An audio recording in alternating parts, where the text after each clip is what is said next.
මේ බලන්න සෝබා දහමෙන් ආරම්භ කරන අලුත් සංසුන් ගමනක්. මේ තියෙන හැම කොළයකම, හැම ශබ්දයකම, හැම ජල විදුවකම, හැම සුලගකම ජීවිතයේ ප්‍රාණය දකින්න පුළුවන්.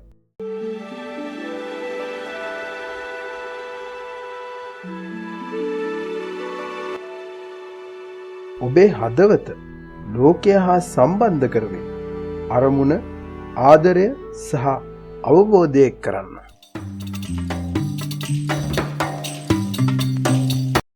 ඔබේ හදවතට මඟ පෙන්වන්න දෙන්න.